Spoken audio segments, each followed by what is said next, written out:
for tuning in. My name is Allison, and welcome to another episode of A Taste of Therapy TV here on Therapy Thursday with Mangia TV. As always, I'm thrilled to be here, and I'm glad you're tuning in.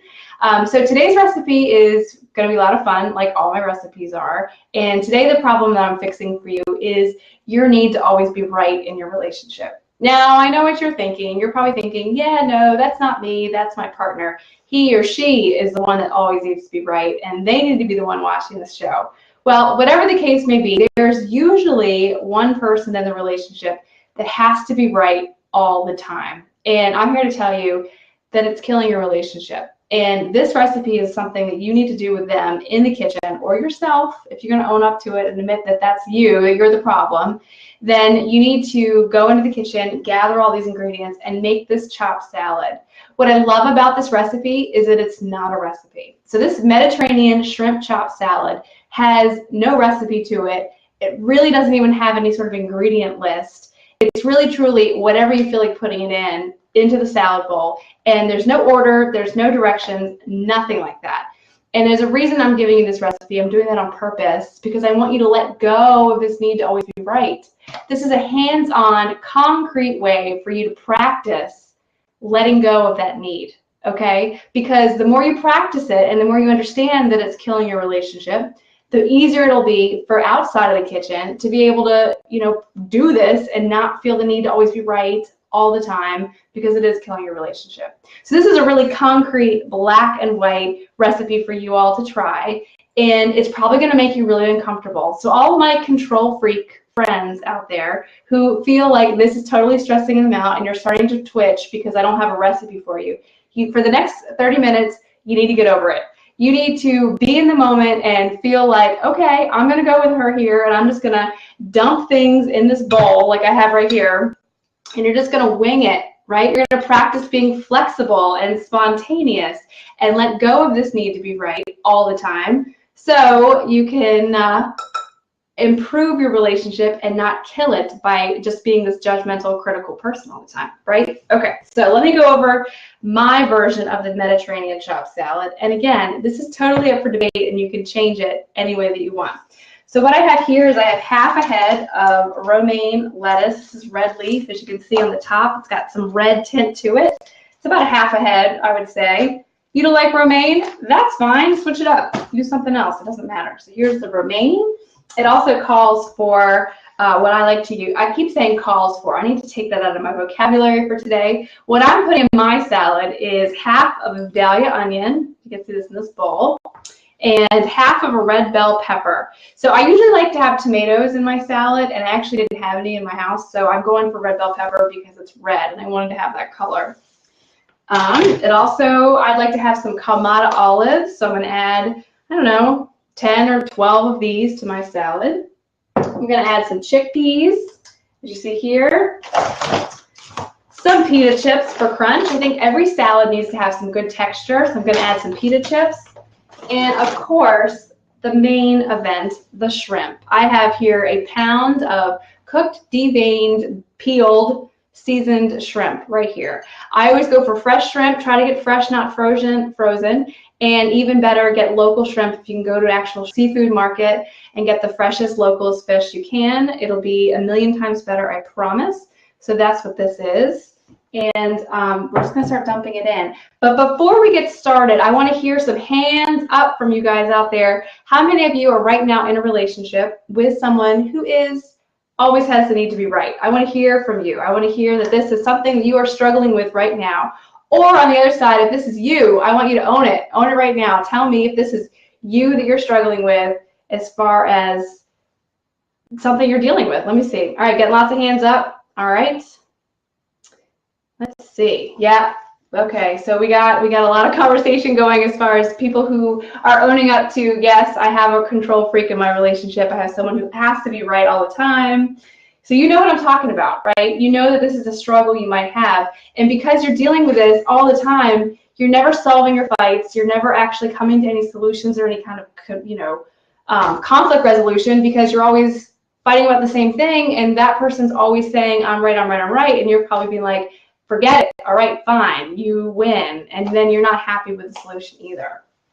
Okay, so again, this is a very literal recipe. So what you're going to do is you're going to cut up the ingredients. Both of you are going to go into the kitchen together. You're going to gather up all of your ingredients that you want to put into this chopped salad, and you're just going to start putting it in. And again, this is a very literal recipe, and I did that on purpose because I wanted you to have this experience. For me, cooking therapy, I'm just going to start doing this while I talk to you. So cooking therapy for me is always about having a very concrete, tangible thing for you to do in the kitchen and practice these skills so that when you go out of the kitchen, you're better at them, right? And then you can do it outside the kitchen and improve your relationship. So that's what this is about. You're going to have to let go, and you're just going to have to say, you know, if you're thinking, let's say you really are truly dealing with someone, you yourself are dealing with the struggle to always be right and to just never back down on any sort of argument. You know, you might struggle with this. And all joking aside, this non-recipe might be really difficult for you. For me personally, I'm a little bit more go with the flow than my partner, my husband is. He's a little bit more type A, by the books, that kind of thing. So this type of recipe really would stress him out because it's not structured, right? It's just kind of like whatever you want to put in it. And so if this is something for you and you're struggling with it in the moment, just go with it. I want you to sit in this and say, okay, I'm having a hard time with this, but this is a recipe that we're making together and it's going to be okay, right? That's the whole point of this. All right, so I'm chopping up my lettuce. I'm going to dump it right in the bowl here. And I love the chat. Okay, so another point I'd like to make for you tonight is I want you to think about the top 3 ways that being a person who has to be right, I need to come up with a term for that. What should we call that? What should we call someone who has to be right all the time? Let me hear in the comments what you think. But so for those of you out there who always have to be right, you're killing your relationship. I need you to know that. I need you to walk away from tonight's episode being 110% aware that you are killing your relationship because of this behavior. And I'm not being overly dramatic. I'm 100% telling you the truth. And this is why. I have my top 3 reasons why this is the case. Okay? Y'all ready? Number 1, you assume that having different points of view automatically makes the other person wrong. Am I right? Let me see some hands up. Is that correct? Because you assume because they don't agree with you or because there's no way that anybody could possibly have a different perspective on whatever the issue might be at hand, that they're automatically wrong. And let me tell you why that's terrible. So that's terrible for many reasons, because for lack of the most obvious thing, they might actually be right and you might actually be wrong. And by taking this stance of always having to be right all the time is totally going to screw you over, and it's going to help you to not be an authority figure, and it's going to have your partner not believe you even more. And it's going to make the problem a million times worse. So just because your partner doesn't agree with you does not make them wrong, right? Can I get some hands up on this? Do you guys agree? Rightaholic. That's right, Mark. A rightaholic. I like that. So that's what we're going to call for the rest of tonight. For all of you rightaholics out there, you have to always be right. This is for you. All right, number 2 reason you're killing your relationship by always needing to be right is you're being overly critical with your partner to ensure that you're getting the answer that you want. Okay, so let's break this down. Okay, and well, I'm going to dump in my onions and my red peppers. So, okay, the need to be critical in a relationship never needs to exist. Like, take that out of your vocabulary completely. This is your life partner. This is someone you've chosen to be together with. You don't need to be critical of them. You don't need to criticize. Let me get a towel here. You don't need to criticize their opinions, their judgments, their thoughts, their feelings about a certain situation. I take that, like I said, I can't emphasize it enough. Take it out of your relationship vocabulary because you're totally screwing things up. And I know you all know what I'm talking about. Like, it can be a small thing. It can be, I'm adding my chickpeas. It can be a small thing. It can be an eye roll, or it can be a sigh. You know, you can say something like, I really feel like we need to do a better job of tracking our finances. You know, I watched this great cooking therapy show a couple weeks ago, and she talked about tracking our finances for a week, and I really would like to do it. And let's say you present that to your partner, and he rolls his eyes and totally throws his head back and sighs. So that's all nonverbal, but what he just did was judge and criticize your opinion and thoughts about a certain issue in your relationship, and that's never okay. Never. Not okay. Okay. Added my can of chickpeas here. All right.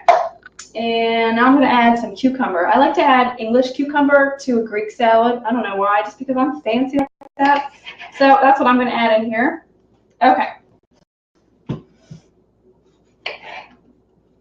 Yeah, it's all right. So this salad, again, I don't know if you all can see this. It's just so pretty, right? Salads, I just think, are vastly underappreciated in our culinary field. They can be very fancy and very delicious. Okay, so getting on to point number 3 that I wanted to make tonight of why your behavior of being a writeaholic is destroying your relationship. And this is a big one. So ears open here. You are stopping the ability for your partner to trust you, and you're decreasing the intimacy by 10-fold. Did you hear what I just said? Because you're acting like an ass and always having to be right, you are completely causing your partner to not trust you and want to have no intimacy with you. And I'm not just talking about physical intimacy. I'm talking about general, overall intimacy within your relationship. It's killing it. And that is such a huge component of your relationship, of any healthy relationship. The foundation of it needs to be based in trust and intimacy. So cut it out. Go to the kitchen, make this recipe with your partner, and just sit in it. If you're uncomfortable, like I said in the beginning of this segment, if you're uncomfortable, sit in it. Talk about it. Say to your partner, I'm having a really hard time with this lack of a recipe because I need you to know X, Y, and Z. And here's the other thing about writeaholics. They're not going to like this recipe, right? They're not going to be able to sit in this and to really be able to tolerate the ambiguity of this recipe. And so right then and there is the therapy. That's a therapeutic moment that I am trying to create for you every week with my show. There it is right there. So when that happens and they say to you, I can't do this. This is really making me uncomfortable. That's what you need to talk about. That's when you need to look at your partner and say, okay, how can I get you to be more comfortable in these types of moments? Because believe it or not, this type of unknown and ambiguity and having to be flexible is a necessity of life, right? Total necessity of life. Okay. I love all these comments. I'm missing out on the whole conversation. Okay, so I've added my cucumber. So let me just go back. So always need to have some sort of creamy cheese when it comes to a Mediterranean salad, right? So automatically right off the bat, I'm sure you're thinking feta, which I would have agreed with. But again, I didn't have feta in my house, so I have a little bit of Pecorino Romano, whatever. I'm just going to grate some of this in here, and it's going to taste fabulous because actually this cheese has a very similar saltiness factor to it. That's what I love about feta. It's not as creamy, but it certainly has the same bite, so it's going to taste just as good. And again, I'm being flexible, right? So I didn't have feta. I'm putting this in here, right? All right, cheese, exactly. You can't have a good salad without cheese. So really as much as you want. If I had feta with me, I'd probably put in, I don't know, half a cup to a cup, depending on how much feta you like. And make sure it's good feta, right? Good feta. We all know the difference between good feta and bad feta, right? You want it to be very smooth, very chunky, and you want it to be very, very salty. Okay. I've got that. Okay, let me add in my pita chips for a little bit of crunch. So as you can see here, for my lack of a recipe, what I'm doing is I'm just really layering these ingredients in here. We've got the lettuce, the chickpeas, the red pepper, the onion, the cucumber, and then the pita chips. Now, if you were going to make this recipe for maybe not a cooking therapy reason, but if you want to go to a, I don't know, potluck, or you're going to a girlfriend's house for dinner, you can do all of this ahead of time. Leave the dressing off, and I would leave the pita chips off too until you get to your destination because you don't want them to get soggy. So I'm just going to crunch them right on top. I love all these comments. Okay. So do I have any writeaholics that are watching tonight? I really want you to just own it. Can you just tell me if you are one? I won't judge you, I promise. There's no judgment here. Because I want to hear from you. That's a big salad. Yes, please come over. Hop on a plane. I want you guys to come over and eat this with me. But I want to hear, are there any writeaholics out there? Because if there are, I would love to hear in the comment section if you think this is something that would even work for you. Because I'm sure you're thinking, this is ridiculous. This isn't going to work for me. And I want to know, I want to talk to you about it. Or feel free to call in. I'd love for you to call in if you also want to chat about it. All right, I'm going to add my olives now. And again, these olives can be chopped. I've got clamatos that have been pitted, but they haven't been chopped. I'm okay with that, so I'm just going to dump them right in. But if you want to chop them up, you can do that too. And I'm not going to count them. I'm just going to throw them in. This is such a type B personality recipe. This just makes me happy because this is who I am as a person. When I was in graduate school, this is funny. So when I was in graduate school, we had to do a lot of research and all this stuff. And I found in my research in the library, I found this actual book that had been written by a fellow doctoral student at my program who, we were like kindred spirits. I didn't know this person personally, but I wish I had met him. He took a basic recipe for pancake batter, like homemade pancake batter, and wrote it for the different personality types. And it was like, if you are more extroverted, the Myers-Briggs personality types. And then it talked about if you're more introverted or more mathematical, or type A versus type B, and like how you would make pancakes. And it was so hilarious because it was so spot on. Like for my personality type, it was like, just dump this in and mix it, and you feel like adding chocolate chips, add chocolate chips. But then for someone like my husband, his was more like level off exactly, and like when you want to melt, measure the butter or melt the milk, you want to make sure you get it down on the, get down and like look at it eye level and make sure it's exactly right, and just really funny. So anyway, a little side note. Okay, got my olives added. Got some good chat going on. Okay. Oh, we got some people calling in. Let's see who we got here. All right. Bob, let me get you on.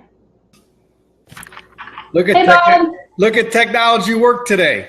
I know. Thanks for tuning in. You're doing a great job. Fabulous. I'll say that right away. Thank you. And here's my question. Yes, sir. I'm going to add some shrimp while you talk to me. Right on. How do you get people that are rightaholics to understand that their being right doesn't necessarily mean the other person has to change what they're doing? Well, that's the $1 million question. And that's tough, right? So I think what you need to do is you need to get them in a place where they are willing to hear that, and that, so not when you're having a fight and not when you're having an argument, but when you're making the salad or sitting down and just having a normal conversation, you just need to say that to them. Like, just because I disagree with you doesn't mean that I'm wrong. Like, just say it that way to them and explain to them that that's the case for your relationship. I think talking about it is the best way to handle it. But do you think that people have the expectation that if they truly believe they're right, then the other person should change? Probably. If the person is more of a narcissist than a rightaholic, perhaps. That's a tough question, really. I think, I don't know. I don't know the answer to that. Aha, stump the cooking therapist. You did. Because, I mean, what do you have, like, can you elaborate? Like, do you have? I just find that in general, that people think that other people should change to make their world or their relationships better, instead of. Yeah, and I mean, I think never in any situation should anybody change for another person when it comes to the relationship. And the way I always tell couples, like, this is kind of related. Like, and when you're in a relationship, think of it like two circles, like you have a circle and your partner has a circle. But the thing that needs to change is the overlapping part of your circles. So never the parts that are individualized, but like the coexisting relationship circle, that can change. And that changes by both people changing. Got it. So, right. I mean, I don't know. Well, thank you so much, and thank you for your great work every week. I really, really appreciate it. Yeah, I like the beard. Thank you. We'll see you soon. Okay, bye. Thanks for calling. All right. That was fun. Thanks, Bob. Hey, Mark, you want to call in? You want to call in next? Okay. So I think we have all of the ingredients for my salad ready to go. And if you all can hang with me for a few more minutes, I'm going to whip up a batch of my, now this does involve a recipe. So we've turned off the non-recipe part of the rest of the evening. And I have a recipe for homemade Greek salad dressing that I wanted to share. Oh, I'm shy, but no webcam. All right, well, maybe next time I'll get you to get a webcam. But actually, before I transition away from the non-recipe to the recipe part of the night, I want to share with you a quote that I found about having to be right. And let me actually read it because I don't want to mess it up. So this is from Nietzsche, and I thought this was really, really powerful. Okay. You have your way, I have my way. As for the right way, the correct way, and the only way, it does not exist. And that's from Nietzsche. I love that. I think that that is something that if you are a writeaholic, or if you're married to a writeaholic, living with a writeaholic, whatever, daughter of a writeaholic, I think you should post this in your house, on the refrigerator, wherever it can be, so that your partner can see it and remember that there is no right way. It doesn't exist. It really, truly is the two circles coming together and having to both change and coexist in a way that works for both of you. Really, truly, that's what this is. Yeah, I'll definitely post that quote. Thank you, Bob. I'll definitely post it. I'll add it to the blog. And again, you can find this non-recipe on my blog, which is atasteoftherapy.com. Just search Mediterranean chopped salad, and it'll come right up. Okay, so let's real quick switch over to the salad dressing part of the night because I want to share this recipe with you because it's really good. Okay. So this dressing, again, has a recipe. It is 3/4 cup of olive oil. So I'm going to measure this out. And thank you so much for my other caller who called in. I'm sorry I didn't get a chance to talk to you. Please call back next week. I'm here every week on this channel with Mangia TV. And if you have a specific question, you can always type it in the chat, or you can always email me also, and I'll be happy to answer your questions. So 3/4 cup of olive oil. Then I'm going to add my red wine vinegar, and it calls for 1/2 cup. So I don't know if you've made homemade salad dressing before, but again, it's one of those things where once you master how to do it, you'll never want to buy store-bought bottled salad dressing again. Okay, because it's so much fresher and better for you, and you know exactly what's going into it. It's no, corn syrup or any of that nasty stuff. Okay, now it calls for, I need to have this one memorized. Oh, it calls for 3 cloves of chopped garlic, which I already chopped, so I'm just going to dump these right in here. And again, actually, if you like more garlic or less garlic, you can always add or delete garlic. But make sure it's fresh garlic and not garlic powder. You can't substitute that here. All right, and then it calls for 1/2 teaspoon of dried oregano, 1/2 teaspoon.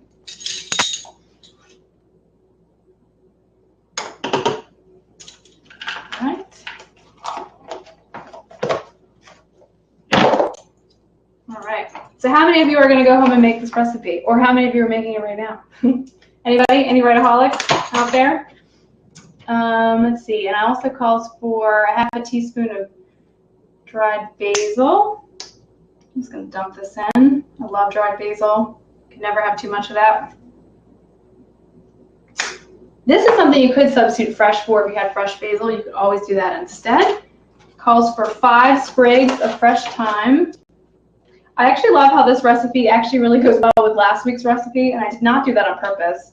A lot of the same Mediterranean flavors were in my crostini, so it worked out with my ingredients. So you too could have all of these corresponding recipes going on in your house. All right, 5 sprigs, that was 3. And I like to just pull it right off the stick. When it comes with fresh, you don't want to get the stick in there. It's not really good. Here's my last one, 5. Okay, fresh thyme is amazing. And then the last thing is a little bit of lemon juice. Fresh lemon juice. Again, I'm a stickler for fresh. It's got to be fresh. When it comes to lemon juice, it's got to be fresh. About 1/2 a fresh lemon, salt and pepper. This is all to taste, so you're just gonna have to kind of do it by eye and see how it tastes. Now, I always make my salad dressings in mason jars. That's my southernness coming out, because you can just top it right on and give it a good shake. You can obviously do this in a mixing bowl with a whisk or a fork or whatever, but I like to use a mason jar. So here we go. This is it. So I don't know if you can see it. Probably doesn't look as good, but look at that. Homemade Greek salad dressing. So you're going to put this right on top of your gorgeous chopped Mediterranean shrimp salad that I have here. And it's going to be a perfect dinner, a perfect lunch for you to have with your write-aholic, and you're going to help them get through the moment of being uncomfortable, of not having a recipe, and talking about the fact that you all differ on opinions does not make you wrong, and that you don't need to change your opinion. You just have to both come up with a way to coexist and a way to work through the problems and without fighting and without always having just to surrender to that other person because they're always right, because they're not always right. Most of the time, they're probably wrong, right? Well, I just want to thank all of you all for tuning in. Do I have any follow-up questions or anything else that I can answer from anybody? Thank you for the hands up and the love. I'm so glad you all tuned in. It makes me so happy. Yeah, so as far as Mark saying, lots of ingredients for a salad, perhaps that's why it's enticing. Absolutely. Salads are not just lettuce and tomatoes and onions. To me, that's the most boring thing. This salad it's got lots of different flavors, lots of different textures. It's got the crunchiness of the pita chips. It's got the really salty olives. It's got the chickpeas that have a little bit of density to them. This is a really, really good salad. Even if you don't have a write-aholic at home, you can make the salad. That's really, really good. And again, like I said, if you're making it to travel, leave off the dry ingredients so they don't get soggy. Okay, so I think that's all for me tonight. Thank you all for tuning in. I'm thrilled to have you every week, and I can't wait to see you all next time. Again, if you have any questions or concerns, feel free to reach out to me. But my name is Allison. I'm your cooking therapist, and I'll see you all next time. Thank you so much. Bye, everybody.